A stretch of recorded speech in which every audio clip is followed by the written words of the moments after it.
old cowboy went riding out a dark and windy day. Along the ridge he rested as he went along his way, when all at once a mighty herd of red-eyed cows he saw, running through the ragged sky. Today, such Western folk heroes seem long gone as Robin Hood. Yet here, believe it or not, comes Butch Cassidy's sister. That one cattle deal set him upon a lifetime as an outlaw. That's right, that's right. From those tiny beginnings, he's now become a sort of Robin Hood of crime, hasn't he? Yes. I mean, his reputation is that he liked children, he loved his mother, he robbed banks to help the poor. The ranks and railroads, he was death on them, I'll say that. I'll always say he was. But he helped people that needed it with what money he ever got. He enjoyed doing it. At least he never killed anyone, did he? Oh, no. I wondered if that was because he was a rotten shot. Well, I have heard, I've been told lately that if he did shoot, he shot at the horse, never a man. But I don't know that that's true. I don't know anything about that. But he said there was better ways than killing people. Well, incidentally, why was he called Butch? You see, Robert Redford says it was because he once worked in a butcher's shop. Yes. Is that true? Yes. That was in Rock Springs, Wyoming. Yeah. He worked in a butcher shop there, and everybody liked him, and they got to calling him Butch. And he took the Cassidy from Mike Cassidy, who lived at the ranch when my mother was making butter and cheese up at the Marshall Ranch.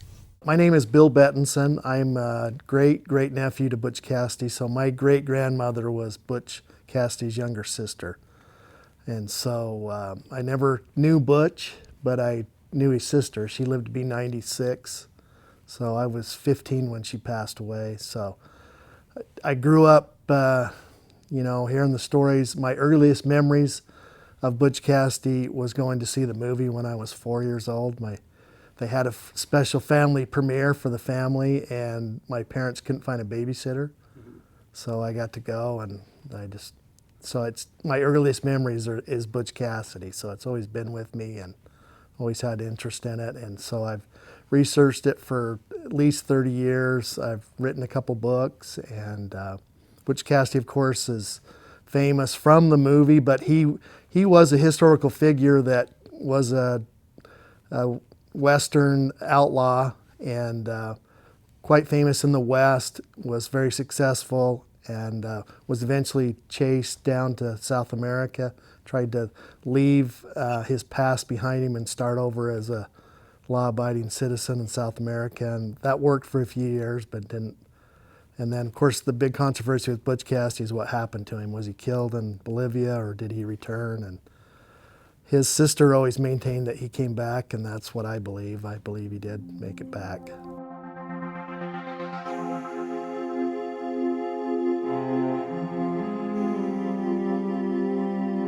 My name is Gene Meeks. My relationship to Henry Rhodes Meeks is that I am his great-great-great-nephew. Bub Meeks was born in Provo, Utah, 1869. He grew up in Provo, and during his young years, while they were living in Provo, his parents decided they wanted to get a better surrounding, a better look at life. So they moved to Huntington, where Bob worked on his grandfather's ranch. While working there, he came in contact with Butch Cassidy.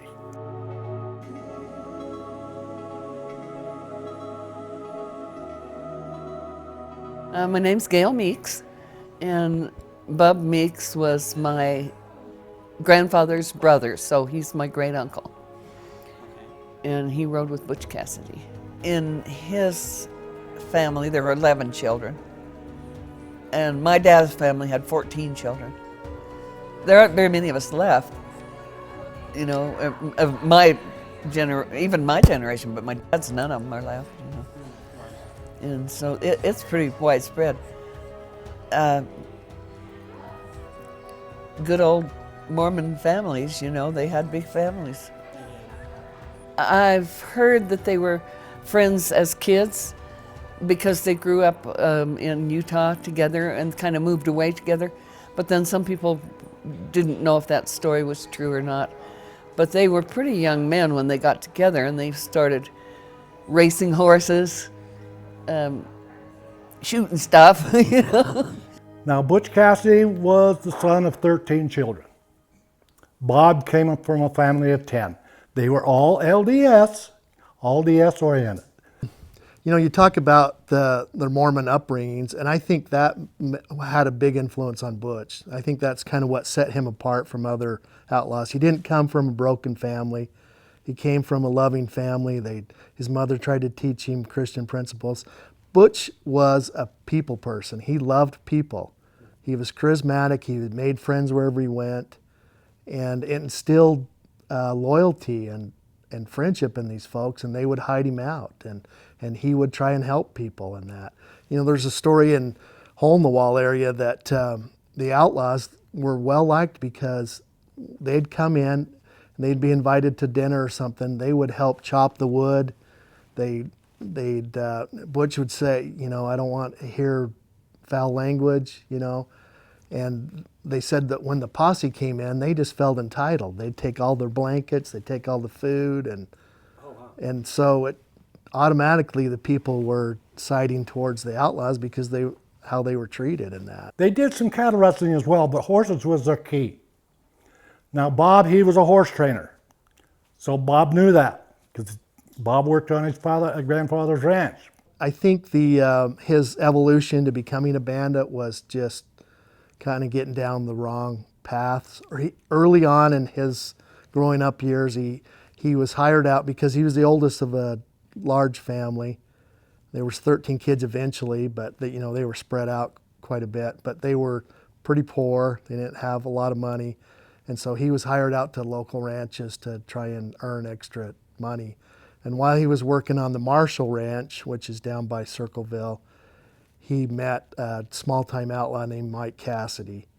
And Mike gave him his first gun, and they were doing some rustling on the side while they were working there. And, I think things just over time increased. So for years, I think he was involved in some rustling and that. And then when he did decide to rob a bank with Telluride, then that was a big graduation because in fact, they said that Butch was sending money home up until that time, but once he made that crossover to being a bank robber, that he didn't send money home because he knew the family wouldn't accept it. Uncle Bub was quite a horseman, and Butch Cassidy really had a thing for fine horse flesh, and as was my grandfather. My grandfather did blooded horses too. I mean, I'm not exactly sure how they became friends. I always assumed that they got to know each other from being up in the Bridger Valley area, because I know Butch worked in the Burnt Fork area, and Bub's family is from that area, from Robertson and that, so I assumed that they got to know each other from that.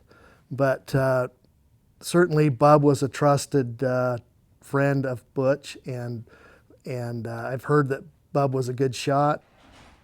I think it was over a white horse that he borrowed from my granddad, and he didn't take it back. And Grandpa went looking for it, and he shot Grandpa's boot heels off. He shot his heels off his boots. Like his spurs? Yeah, no, the heels off his boots. Wow. Why did you do that? Because he didn't want to give it up? Yeah. Wow. He didn't shoot his brother, but he shot the heels off his boots. That's funny. That's a funny story. Oh, I knew about him all my life because my dad had his gun belt, and it was hollowed out so that you could put money in the gun belt, the bullet holder type gun belt. But somebody stole it. Jobs were hard to find in those days, so they got to searching around for something new, something better, quick money. There's little to be known what he did during his juvenile years, his teenage years. And I thought that one story about Uncle Bub,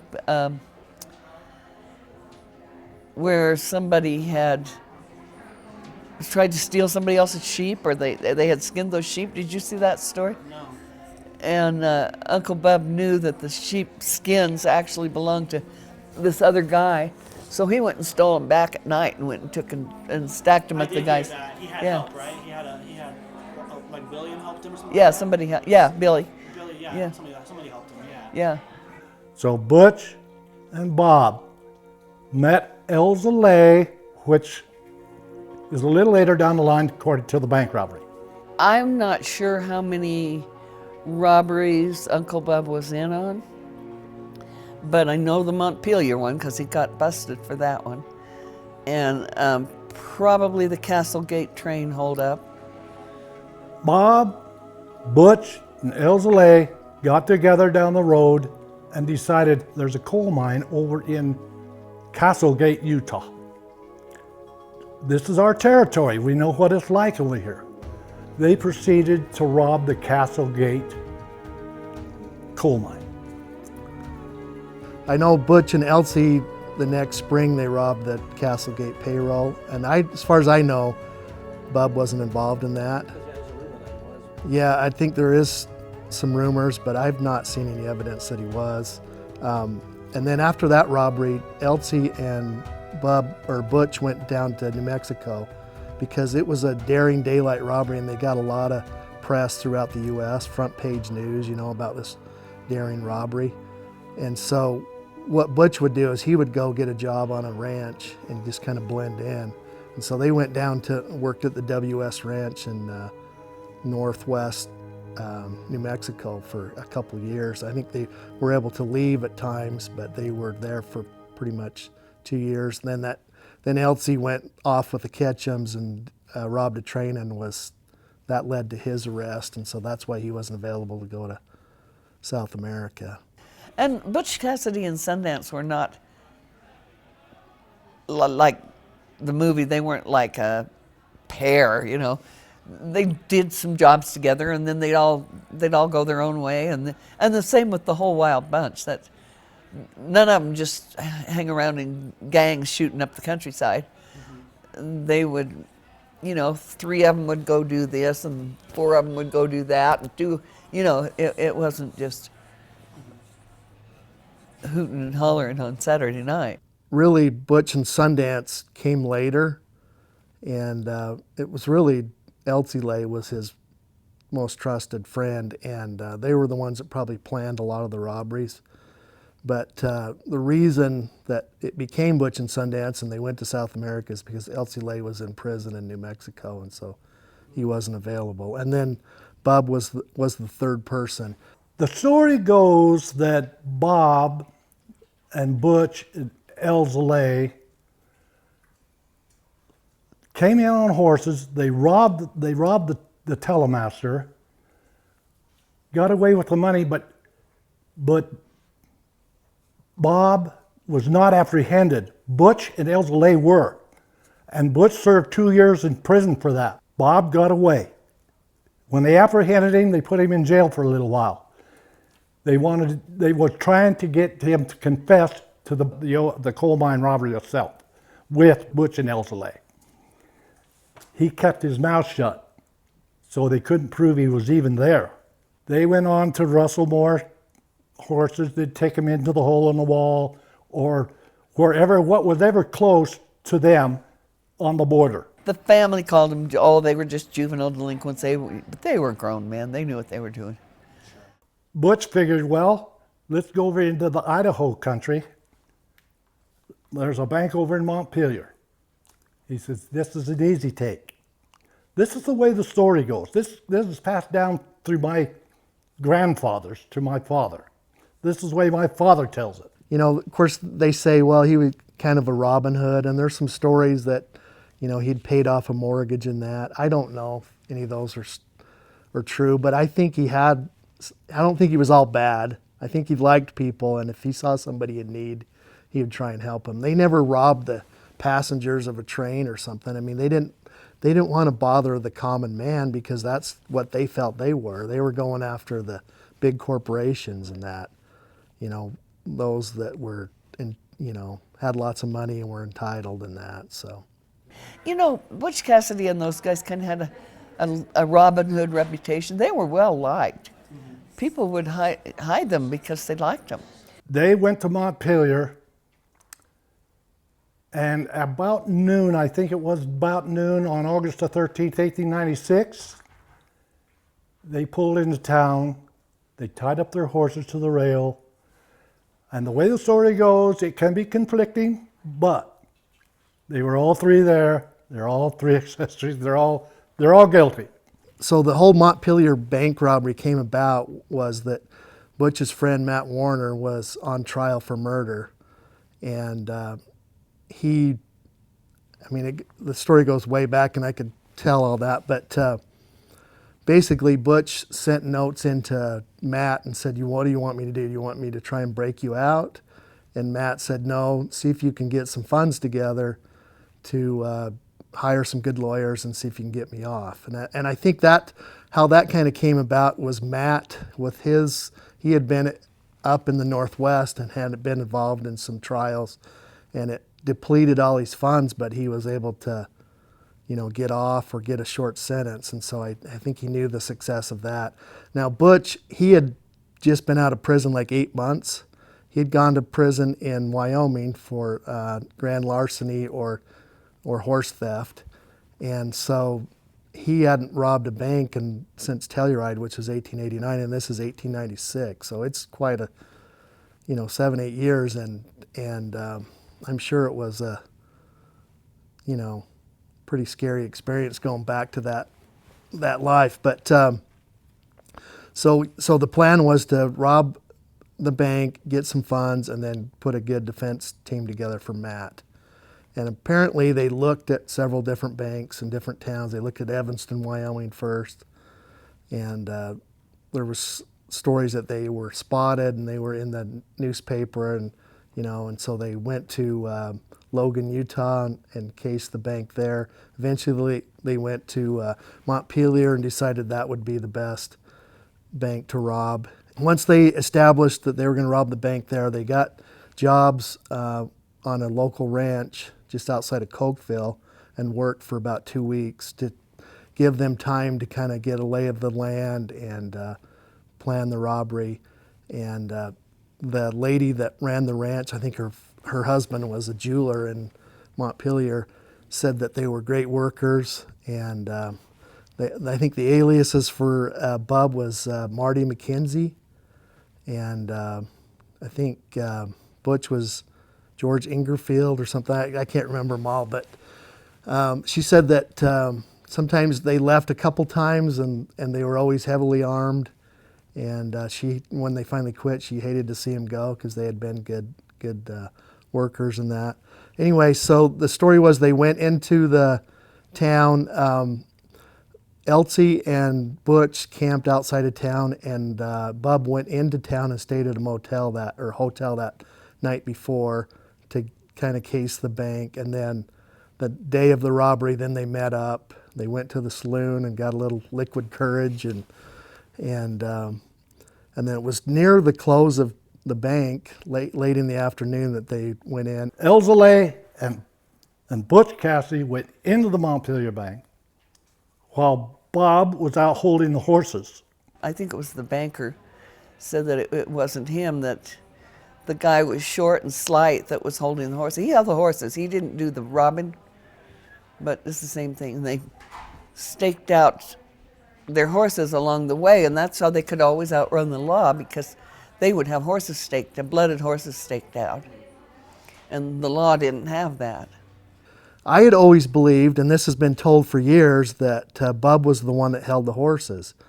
But I was able to get a copy of Bub's trial testimony, and it clearly states that it was Bub and Butch that went into the bank. And that was the reason that those two were positively identified. Elsie, who was holding the horses, was never identified. He was the third unknown robber. They didn't know exactly who he was. They were able to positively identify Butch because of his mugshot, because he had just been in prison, and then also Bub because he was in there with Butch holding up the tellers and that. So anyway, they went in. Butch jumped over the cage, went back behind, and I guess he was trying to get the teller to tell him where the currency was, and he wouldn't. He said, "We don't have any," or something. And of course, Butch didn't believe that. So I guess he knocked him over the head with his pistol, which ironically, Bub was like, "Hey, don't be so rough on these folks," or whatever. But it got the message, and the teller gave up the information of where the currency was. And I guess Butch had some sack or something in his vest, and so he's able to get the money. And outside, when Elsie was holding the horses, the bank president, which is Grover Gray, I think was his name, him and his friend were out on the street, and I guess Elsie was kind of having trouble getting them to go into the bank because they wanted to contain them. And Bub was kind of in the doorway, and he said, "Knock them over the head if they won't comply," So anyway, they were able to get them into the bank. And see, I'd always thought that Bub was outside, and so when they're up against the wall, they kind of were able to study his face. But really, because Bub was in the bank, the teller was able to, study his face and that. But ironically, it's the one that positively identified him was the one that had the worst eyesight. He was nearsighted and wore glasses, thick glasses. Then he was the only one that ever got caught for the Montpelier bank robbery. And they got him a year after the fact. He was cowboying down around southern Wyoming, and they got him a year later after that happened. My understanding was that Bub's involvement in the Guild store robbery in Fort Bridger the next year was what really kind of ended him, because I guess he was identified by somebody from the Montpelier bank robbery, and so he was arrested for that and then tried in Paris, Idaho. And just up until a few years ago, the original courthouse still stood, and they just barely, I guess within the last few years, took it down and they built a new one. So They apprehended Bob, and they put him in jail. He was in there for quite a while. Now, his trial didn't come up till sometime later. the trial was in Paris, Idaho, and there's stories, and I don't know how true these are, but there were stories that during the trial that Bub really was upset and cussed out the judge, and that may have led to his long sentence. But he was given 35 years, which was just unheard of. And there was always stories that, or rumors that Butch was going to break him out, that he was going to. And so when they actually, once he was convicted and they were going to take him to Boise, they actually took him by train at night with a ton of deputies, because they were worried about Butch coming and breaking him out before he got to the prison. But it never materialized or whatnot. So they, in turn, sent him to the Idaho State Penitentiary, where he was incarcerated. They put him in Boise, Idaho State Penitentiary, and they said he was a good prisoner and he was well liked. He just didn't like to be in jail.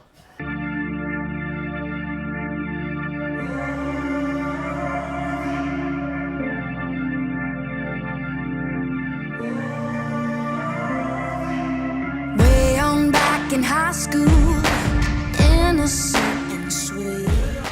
I'm Anthony Perry. I'm the Historic Sites Administrator for the Idaho State Historical Society. I manage the Old Idaho State Penitentiary, and I've been here about 10 years looking into researching and telling stories of the site and the men and women who were incarcerated here. The penitentiary was opened up in 1872. The building behind me, that's the territorial prison back there. That construction began in 1870, and the first 11 men arrived in 1872. The whole prison was active for 101 years. It closed in 1973. And that same year, prisoners had a riot here, and they burned down the dining hall, the chapel, which the territorial prison was converted into, and several other little outbuildings here at the site. So there's a lot of damage at the site, and unfortunately, none of the cell houses that Meeks lived in are still standing. But we have a representative addition of what it would have looked like inside those cell houses here in Two House.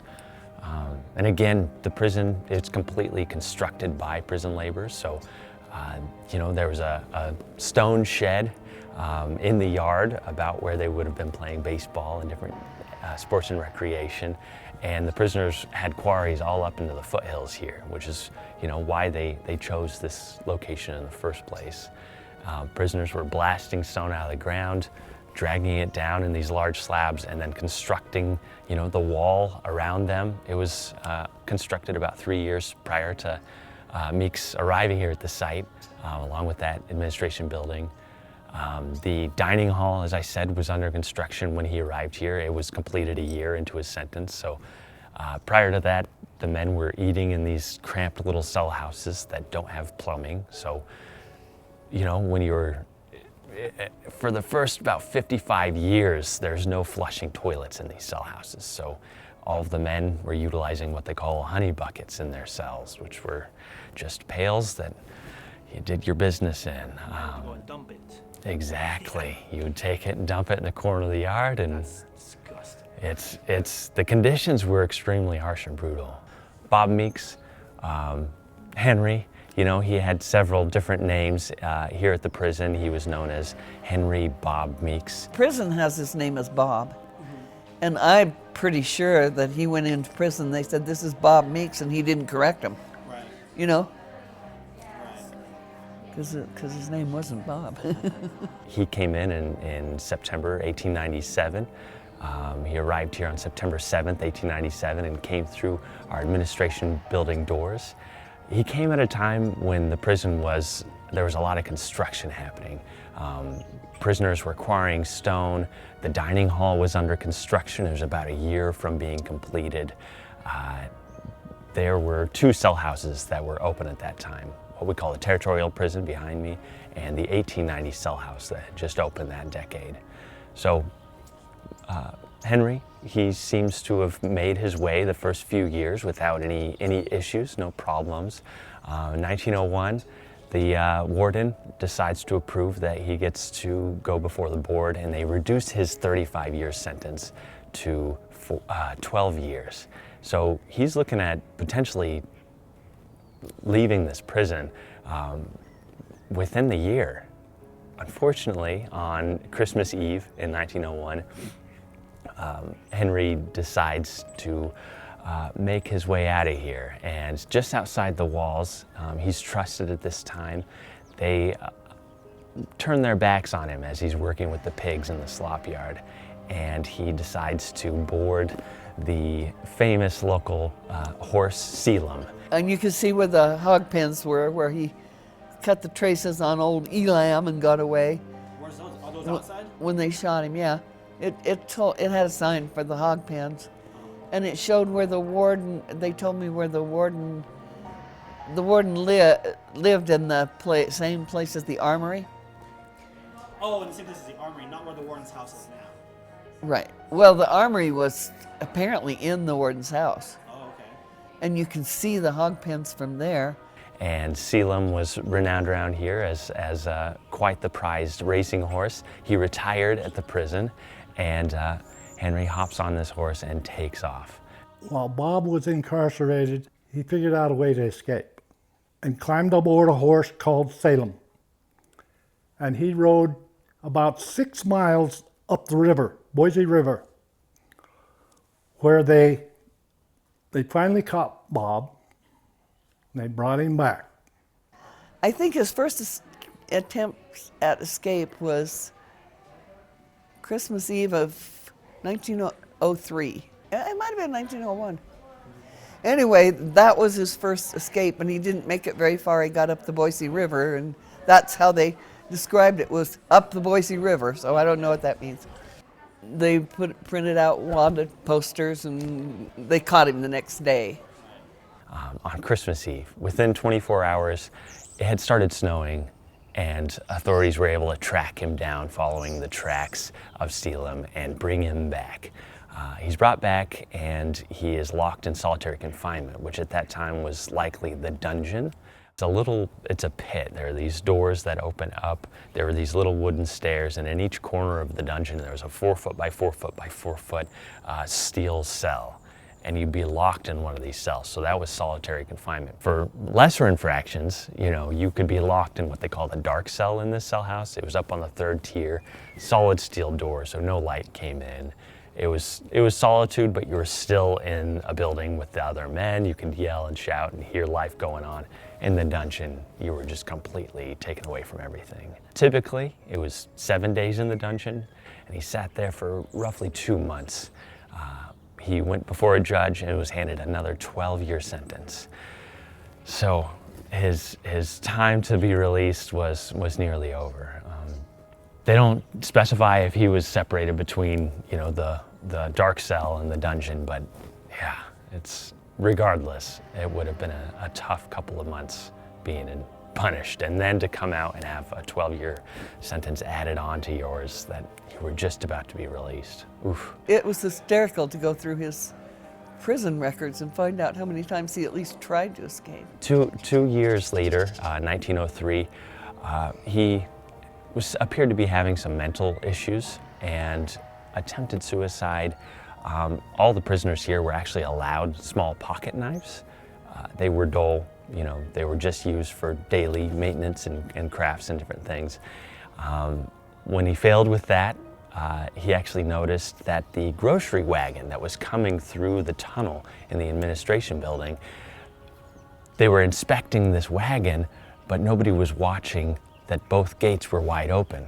And so Henry actually goes, he sneaks in as the turnkey is going around this wagon, inspecting it for any contraband, different things coming in and out of the prison. And he makes his way around to the backside of the wagon, darts through the front tunnel. Guards in the tower are immediately, they spot him wearing his striped uniform, running out that gate and begin firing. The deputy warden hears the firing, he goes out, he grabs his rifle. So there are about 4 men firing at Meeks. He is actually shot in the left leg, just below the knee, and it ends up shattering the bone. He's taken to St. Alphonsus immediately, where they actually have to amputate his leg. The warden was with some people and they said that he had escaped, and the warden grabbed the guns out of the armory and shot him in the leg. So then they thought, well, that was his 2nd or 3rd attempt, and they thought, well, I guess a one-legged guy won't be so hard to keep track of. So they went ahead and amputated his leg. About a week later, he's brought back to the prison, now with crutches, a peg on his leg, and you know, he's still going through some mental issues. And this building, 2 house and 3 house, are under construction. And they had been under construction since about 1899. And there's some scaffolding that combines the 2 buildings in the center. And by most accounts, he wanted to go up and help the boys down at the bottom who were playing handball keep score. So while he's doing that, he's kind of sunning himself in this March day in 1903. And about 5:30, game wraps up, and he starts shuffling his way further up onto the scaffold. And the warden's like, all right, come on down. And he says, no, not yet. Let me have some more time. My legs are numb.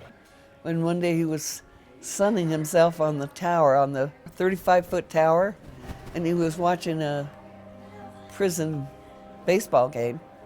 He's about 35 feet in the air. The warden's telling him, come down. He's saying no, and they bring this ladder up to the scaffold. They're trying to pull him down, and he holds on to the ladder like he's gonna buck them off. And the warden is trying to demand him to, and he tosses this note down to the warden. It says, I want you to read this to the boys. And the warden refuses, kind of pockets this note. And then Meeks raises his hands like this and yells, hurrah for hell, hurrah for hell, here goes, and dives 35 feet down to the ground. And they said he put his hands over his head and said, hurrah for hell, and dove off of this 35-foot tower onto the ground. And then he tried to attack the doctor, and he tried to kill himself with the scissors. He was a likable guy. So on the 2nd story, he was up in the 2nd story of the building. He jumped out fell to the ground, fractured his shoulder, and from then on it was all going downhill for Bob. They kept Bob there at the prison, and they gave him another stretch, another 11 years or 12 years, I don't recall for sure.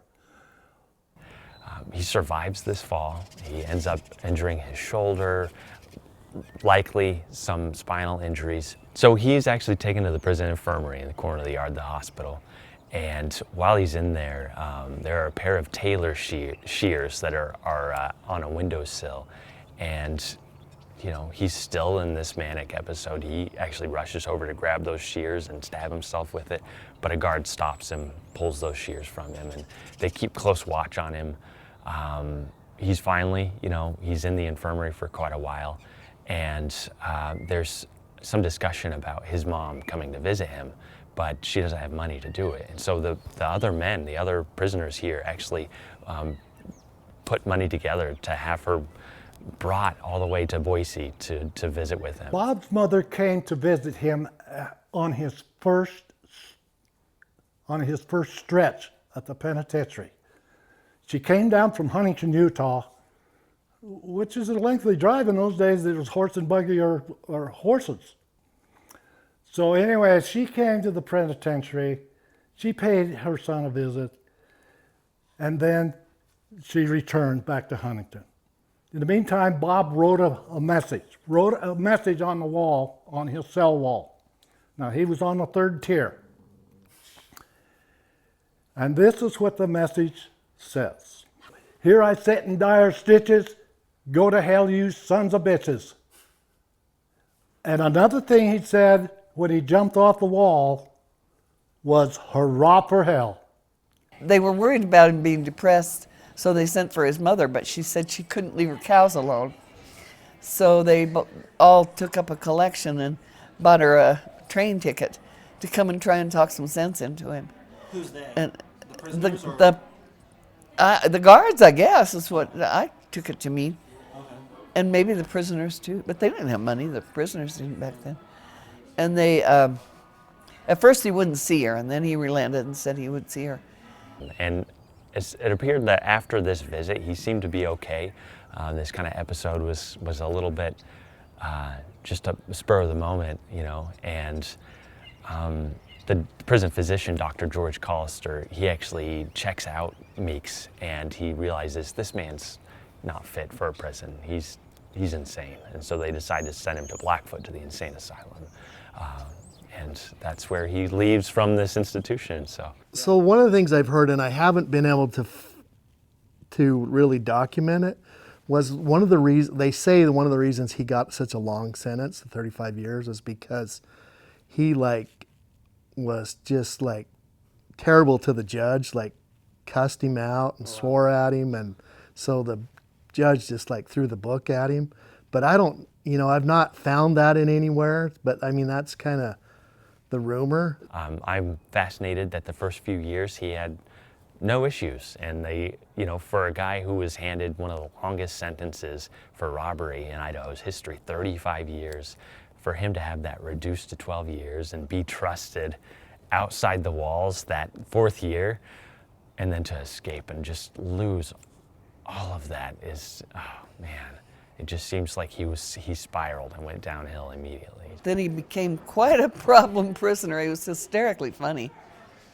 And they thought, well, they sent him to Blackfoot, and then they decided they reversed that and said that he wasn't insane at all, he was faking it. It was like he was close. If he would have just held on a little longer, he would have been able to, of course, then they double his sentence after his first escape attempt and that, but anyway.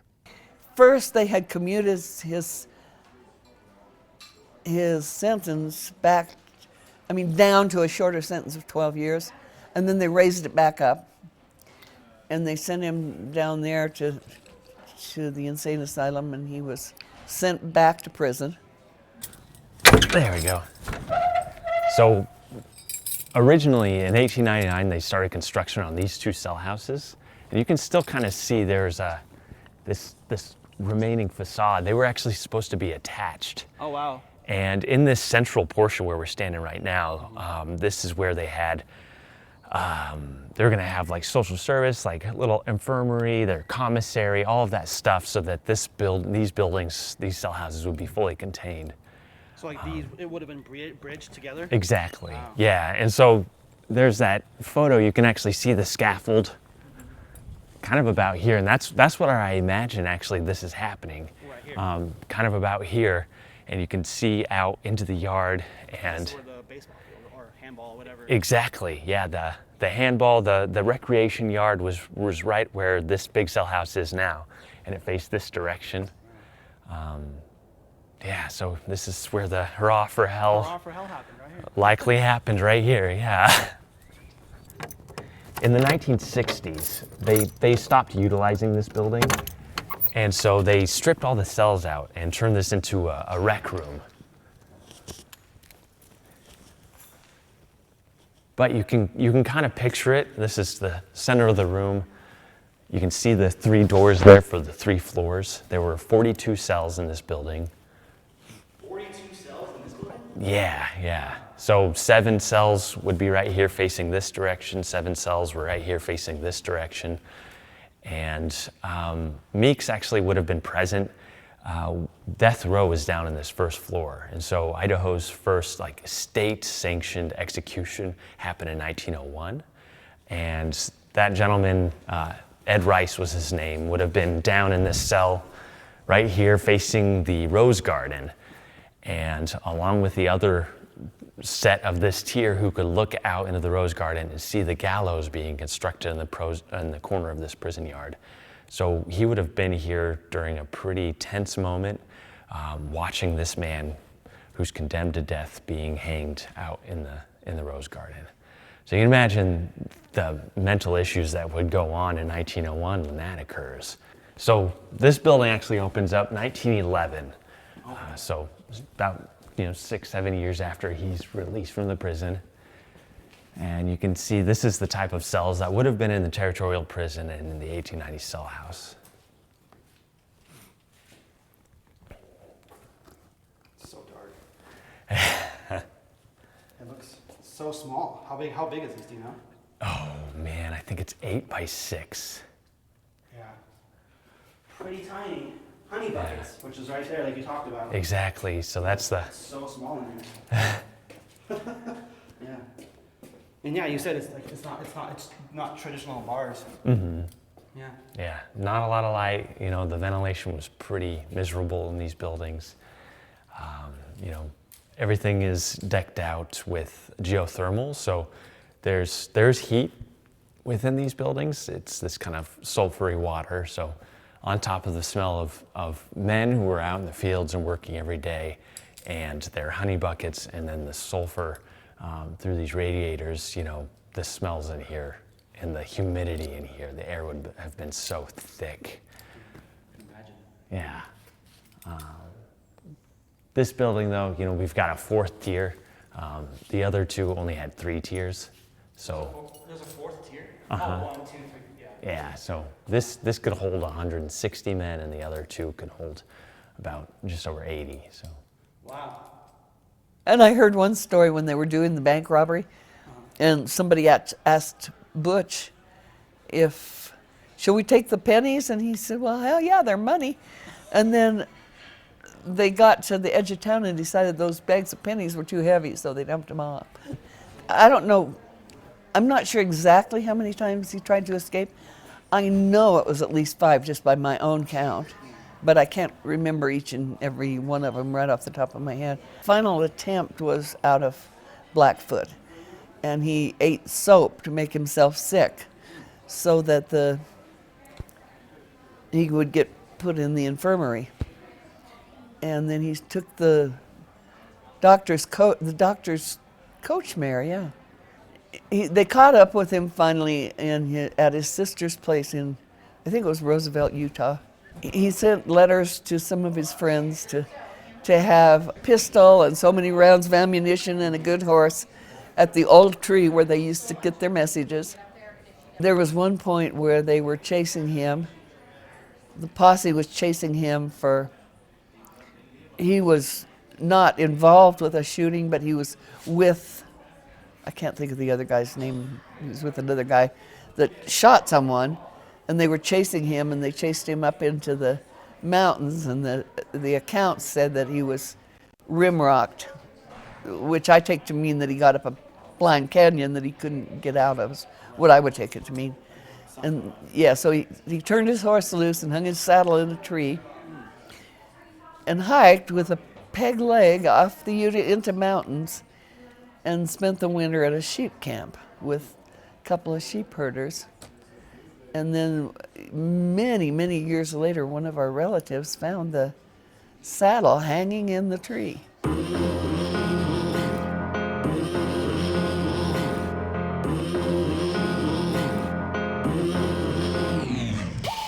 My mama made me burn my diary. So many things you should never read. Daddy says the devil got a hold of me. Rumors flying all around the place, telling me I shouldn't show my face. I'm just a wretch with amazing grace. How sweet. My name's Floyd Meeks. I'm a great nephew of Bub Meeks. My grandfather, Billy Meeks, was Bub's brother. Kind of shared in the outlaw escapades at the time. My grandfather actually served 8 years in the Wyoming Territorial Prison, so he had some insight to Bub on a level that maybe other people didn't have, and those stories got related to my dad, Willis, and who related them to me. You know, he was horseback, and he was always looking over his shoulder that somebody was chasing him or whatever. And you know, I believe it might have been in Henry's Fork Basin somewhere.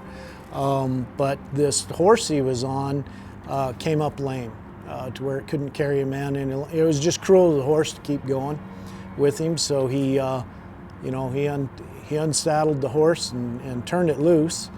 So he hung the saddle in the tree. And then he told my grandfather where it was, and to go get it for him. And he got up there. I don't know how long time elapsed between the conversation and what have you, but when he got up there, you know, he discovered, well, it was on the ground, and the porcupines had their way with it, you know, chewing the leather off, and they're pretty destructive. It doesn't take them very long. He went and found it, said it's not worth anything, so he hung it back in the tree. So fast forward to you know, sometime in the 1970s, mid-70s, I believe it was. My dad and my uncle Grant, who ran sheep, took a week-long pack trip to visit those sheep camps and the herders there, make sure.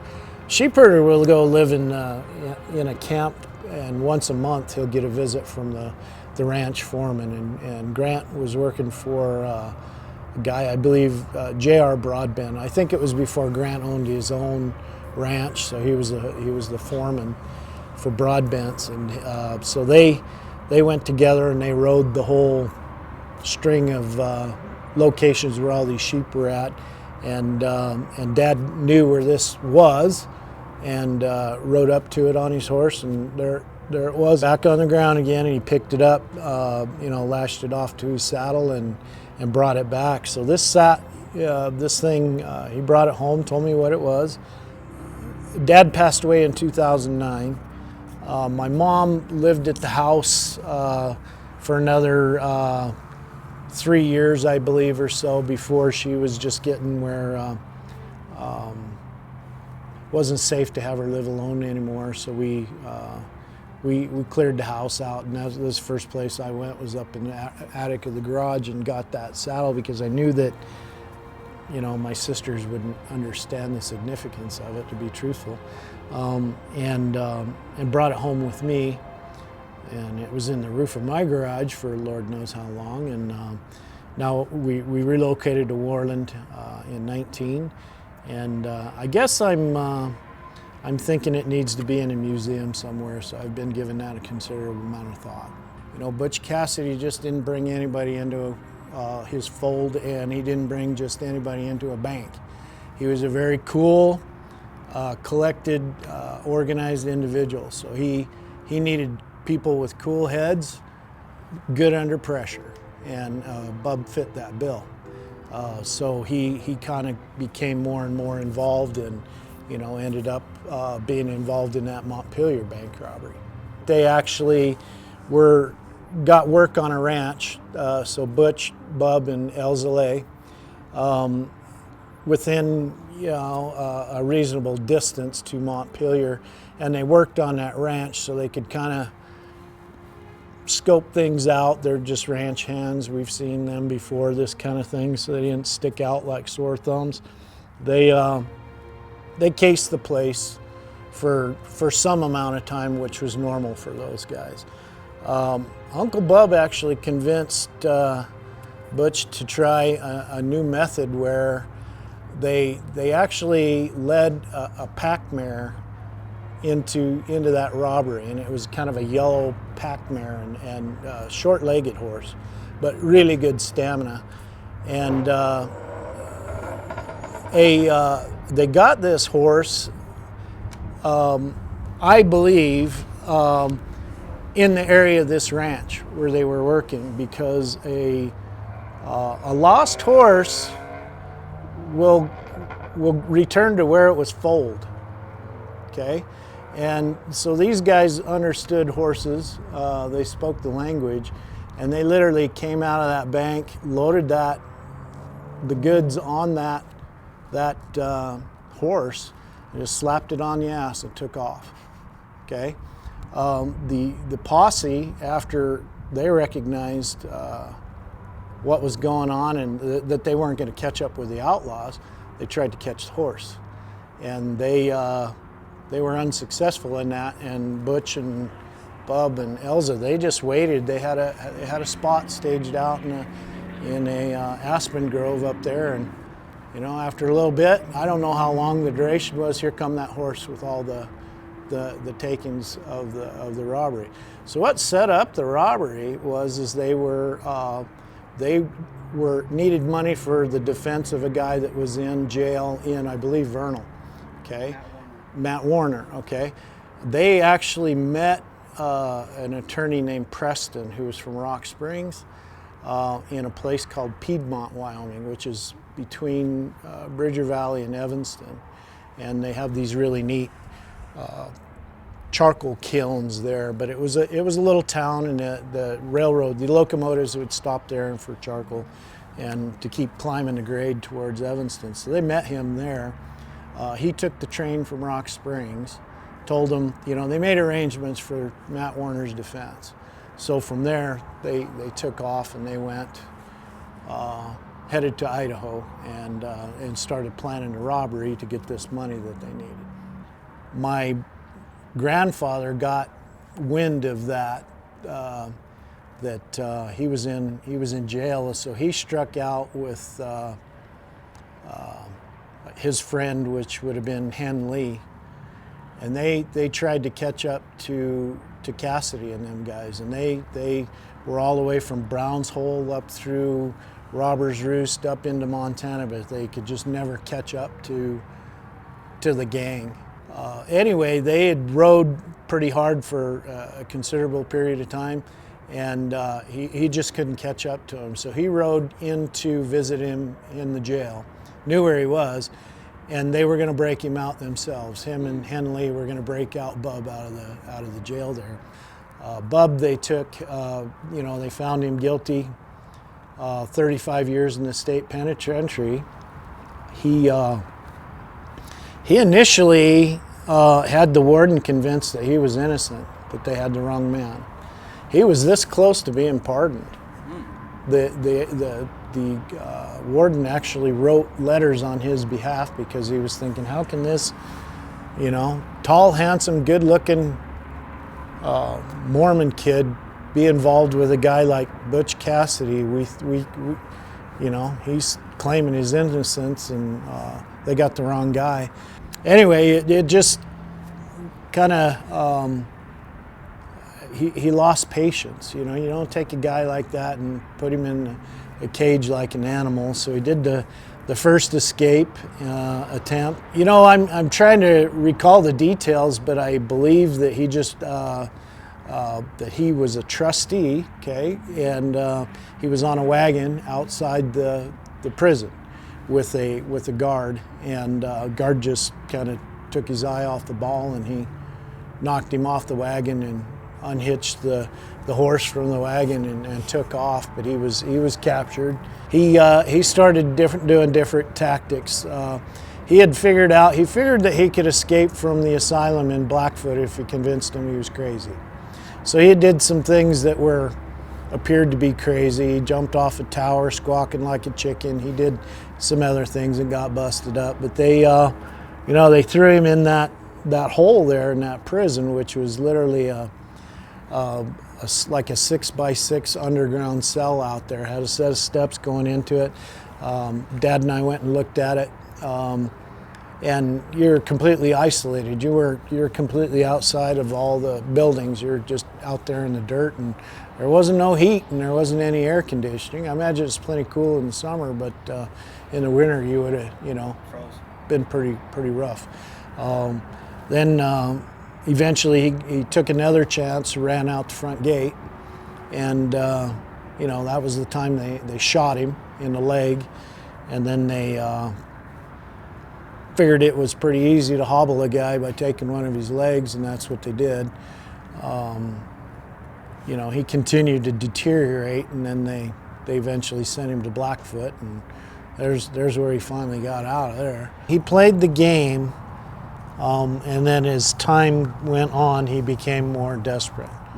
So I'm thinking the good prisoner trustee deal was probably initially what he went in there and was doing. And I mean, he had his family writing letters and different things. I mean, he had some people vouching for, oh no, this is a good Mormon boy, he can't be guilty of this, right? Right. And then did the first attempt, and then it was okay, I'm pretty sure I can escape from Blackfoot.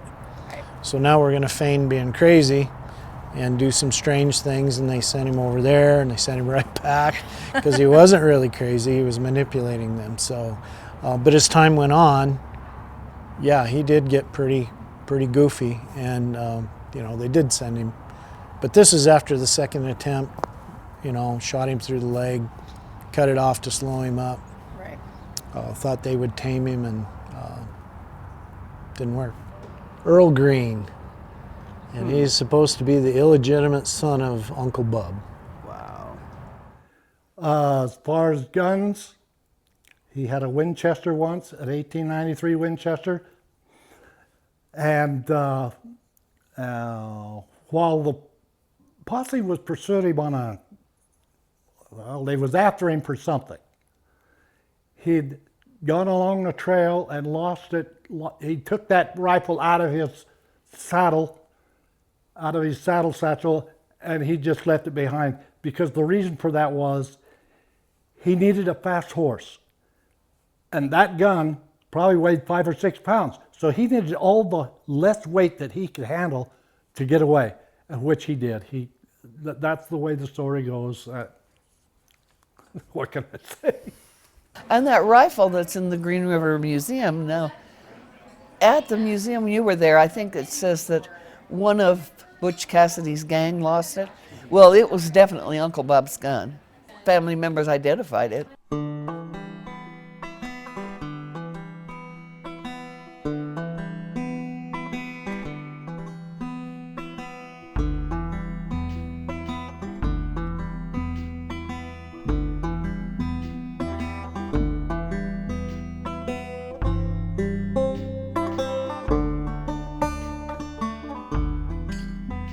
There it is. Well, why don't I leave it in there for now in case you want to get some shots, Sure. footage of it. So how you been? Can't complain, still vertical. I'm Dick Blust. I'm the Museum Services Specialist here at the Sweetwater County Historical Museum. There you go, sir. Take a look. I've waited a long time for this. Okay. Yeah. The rifle was donated to the museum in 1970 by Margaret Rowe, who was the widow of Dr. T.H. Rowe, who had been at one time the mayor of Rock Springs. One of the many stories about the rifle is that it's laid out there in the sagebrush for a long, long time, then it was found, and there's no way. The rifle is stamped, gun lost in Little Brown's Hole by one of Butch Cassidy's men and found by Joe Davenport. It may have seen some weathering under some circumstances, but it surely didn't lay out in the dirt for any amount of time. But you know, Eli can't conceive it, you know, that to something lay it out there that long and not be able to shoot. No, there's no way. There's no way. It would be. Yeah, I'm with you. When he got to that sheep herder camp, he had a single shot Winchester, Winchester high wall, and those were big guns. It was probably, although I don't know this for sure, it was probably a 45-70, big heavy gun, good gun, but a kicker. And this gun, which was only a year old at the time, because it was made in 1910, Small. a lot lighter. 25-35 is a much lighter cartridge, so Less recoil. a whole lot less recoil. So whatever arrangement he struck with the two sheep herders, you know, there was a trade involved there somehow. He wound up with the 25-35. The gun is in reasonably good condition. I would say it would be safe to fire it even today. Firearms that are left out in this country for any amount of time rust up very quickly. And this rifle simply doesn't reflect that. It's in pretty good condition. It's serviceable. It's not pristine by any means. Well, no, but the main thing is, like we were talking about just now, there is no way in this world that gun lay out there in the Right. I can't believe it either. It would have been all Especially this type of climate. Have you ever looked at the serial numbers to find out exactly where it came from and stuff? Yeah. That's all. I've done the research. I was made in 1910. Yeah, it's an extremely popular rifle. yeah. In various It's a Winchester? calibers. Yeah, the Model 94. Wow. I wonder if, because I'm assuming that Bub wouldn't have been allowed to take that into the Very cool. state hospital. Cartridges. I wonder if his family or somebody had it and Joe got it from them somehow. Well, that's I'm just asking. no. That's probably a safe bet, and that's probably the best theory. But you can fire it. Because after Oh, that, yeah. It is a single shot. But it's his condition worsened, as you know, Mhm. and he wound up in a state hospital. And no, I'm sure that the family had it, and Joe was an old deputy from Browns Park and Sweetwater County. His family ranch down there.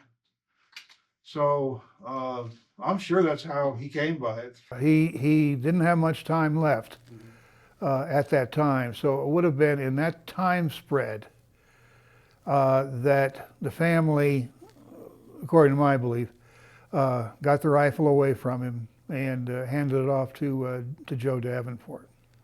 Yes, and what's fascinating, it survived everything. Oh yeah, It survived everything. Not many guns survive it. Some do, some don't. And leaves a story to tell. Right, it's crazy. Of course, there's a lot of ties with Butch Cassidy to Rock Springs. There are different stories about how he came by his name, his nickname, his pseudonym Butch Cassidy. His real name was Robert Leroy Parker. One of the most common is that he worked in a butcher shop in Rock Springs, but a lot of historians doubt that. It may be a lot closer to he may have had a relationship with one or more butcher shops in Rock Springs as outlets for rustled cattle, rustled beef. And Butch, from what I understand, did not get his nickname from that butcher shop. He got his nickname from that old shotgun that when he was first learning to outlaw Matt Warner, they had a shotgun that was called Butch, and it knocked him on his butt in the pond. So there's two versions. Lula maintained that it was from his time working in Rock Springs in a butcher shop. Right. Now, I also know the one about the gun too. right, Yeah. that was Matt Warner's version. Okay. That he had a gun that would knock you on your butt, and so Butch shot it and it knocked him on his butt, and he was known as Butch after that. My theory is there was 8 different butcher shops in Rock Springs, and they all claim that he worked there, which is not, it can't be.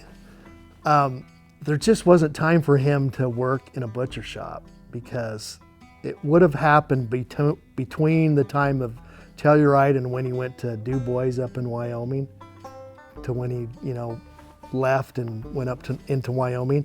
There just wasn't time for him to work. So I think really where it came from is he was supplying some Russell cattle to the butcher shops, and he was just got the nickname Butch from supplying the beef and that. That's my theory. Old Butch, I think, really took advantage of Bub. Yeah. I think so too. They got $7,000 out of that stick up, and that's the equivalent, at least last year, of $225,000. And Butch wanted the money to pay for his Matt Warner. buddy Matt Warner's Mm-hmm. lawyer. I don't think it took that much.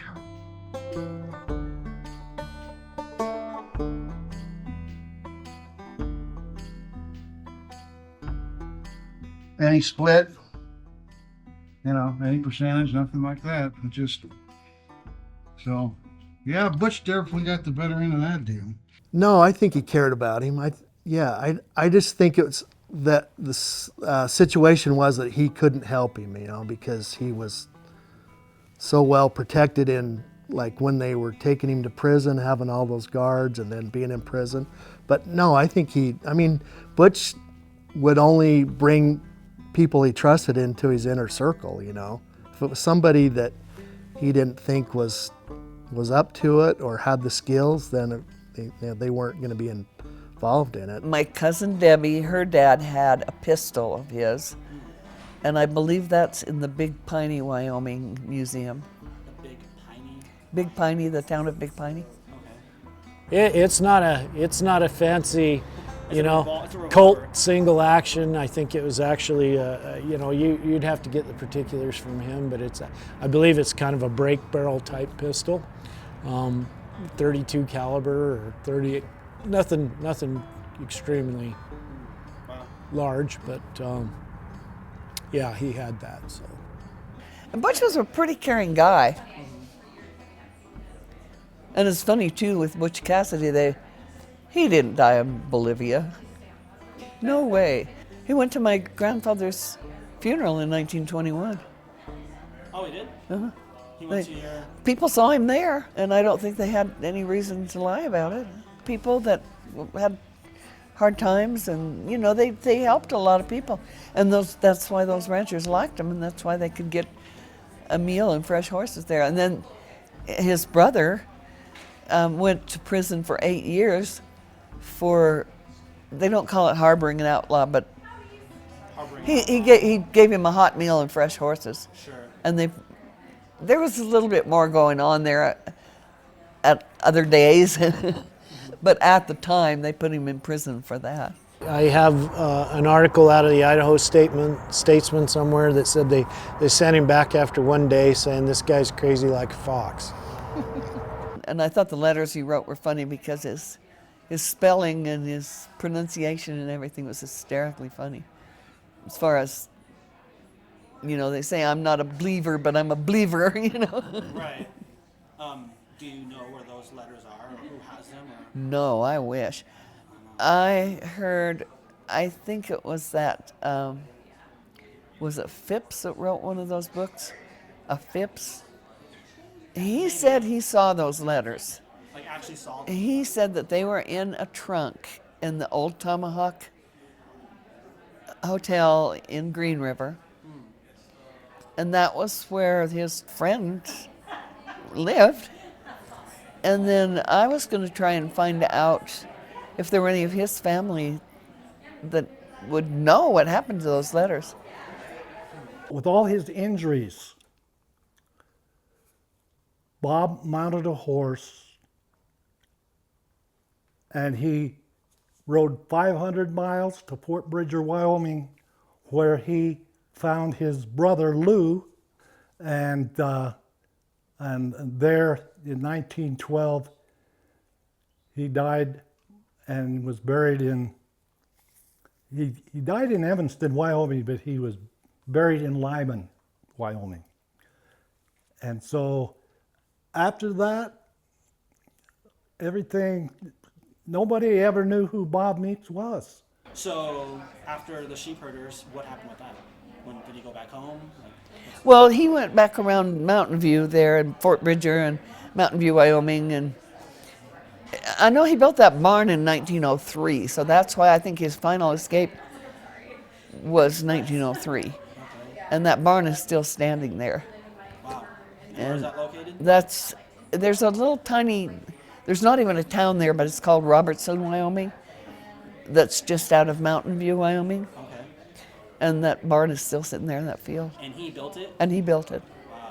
And he cut the top out of a cedar tree, and he would sit in the top of this cedar tree and wait for the law to come and get him. Wow. He finally did die in the insane asylum in Wyoming. In Evanston. Yeah. Yeah, he sure Do did. you know how he died? There's a lot of accounts say it was like suicide, or he died of like something he got sick of. He was sick. I don't think it was suicide. Yeah, I don't think it was. They didn't ever think he was serious about even being crazy, but I think he was a little bit of cuckoo. Yeah.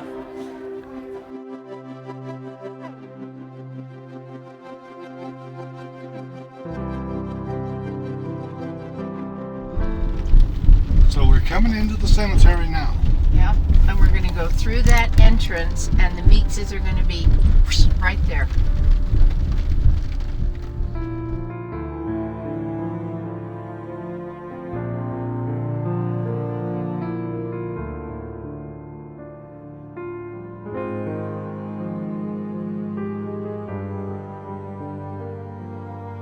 Bub, we come a long way to see you, buddy. Now that we're here, me, Sue, and your relationship to Nick Tizekker, who is a Meeks by all means. So rest in peace, good buddy. We may not see you for a while.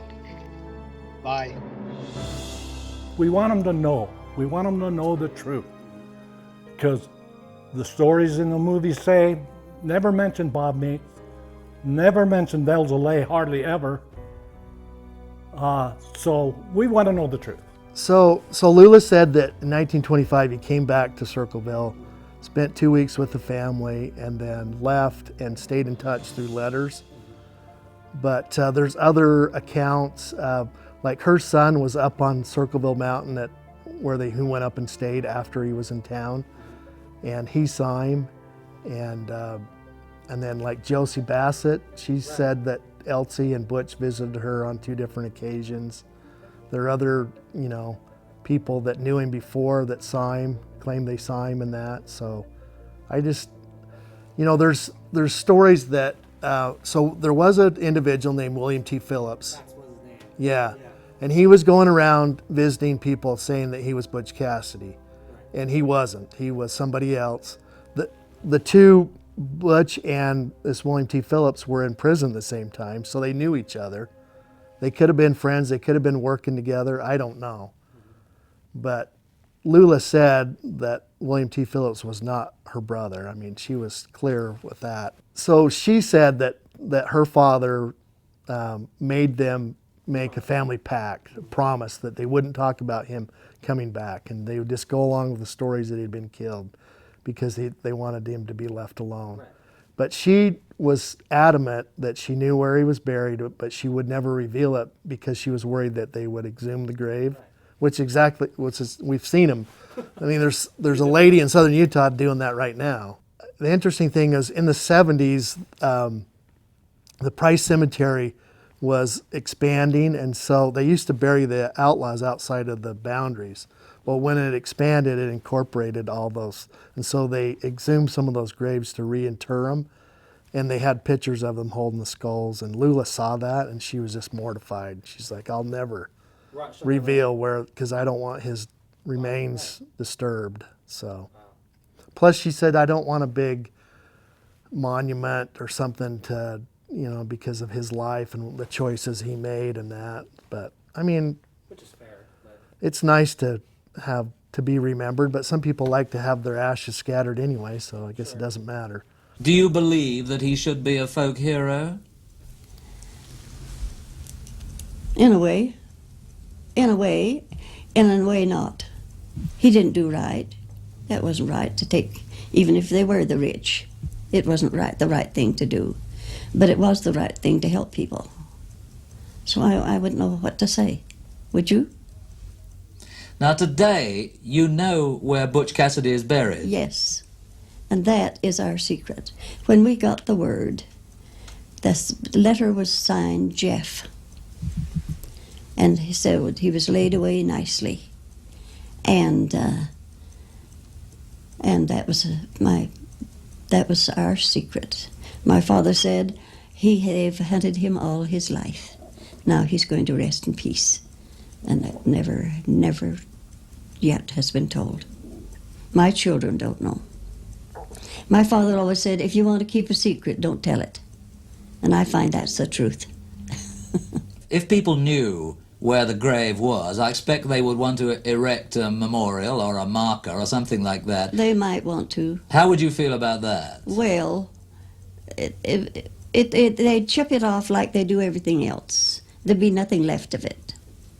There'd be nothing left of the stone by the time they got what they wanted out of it. We find that's the truth throughout the country, don't we? We do in our country. I don't know about yours, but they do here. You know, the one boy, what was his name? And I found out that he wasn't the bad boy they said he was. Because I've talked to a lady, Billy the Kid. Billy the Kid. I knew a lady that knew him, helped raise him. And her story's quite different than what you read. But you know, there wasn't a piece of his stone left. They had to move his body to protect it. So, no, that's a secret. To me, my father wanted it, and that's the way it will be. Have you ever visited his grave? No, I haven't. And would you like to? I may sometime. I don't know. I doubt it.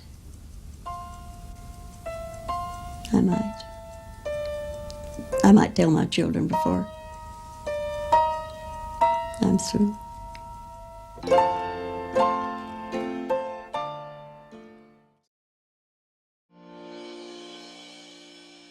And up a clouded drop,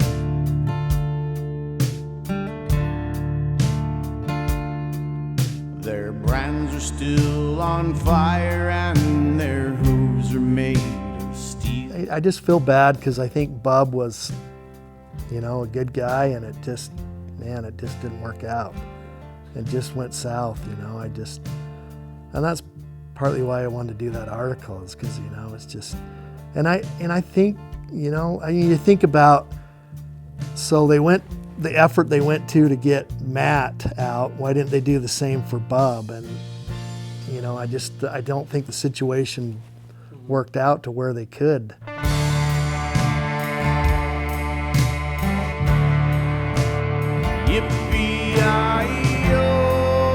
That's why I called it the incidental outlaw in mine, because, yeah, nobody even cares that he was Butch Cassidy's sidekick.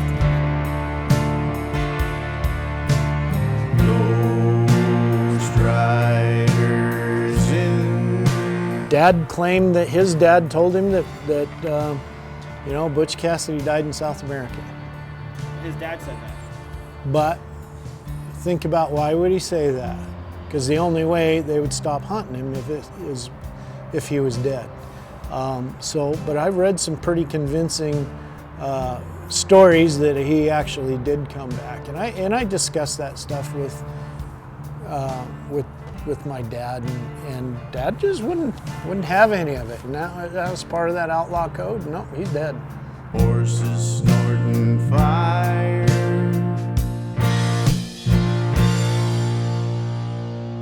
as they ride on, hear them cry.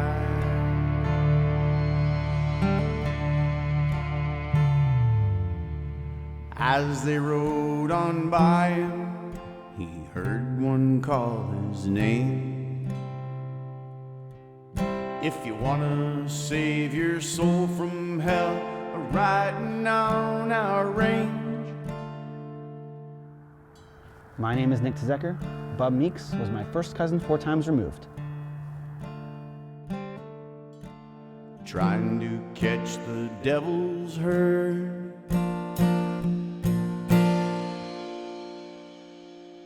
Across the endless sky.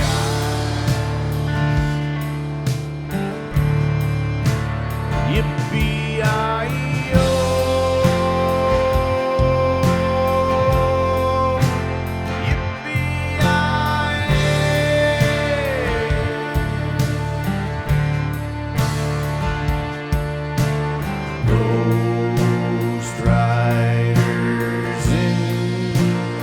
Just trying to figure out during which time period what building was what, and then, you know, trying to humanize the experience here at the site using government documents, which is tough, but, you know, prison files that are full of letters to and from families and newspapers, obviously, can really bring light to what the experience was for these men and women that served time here. So.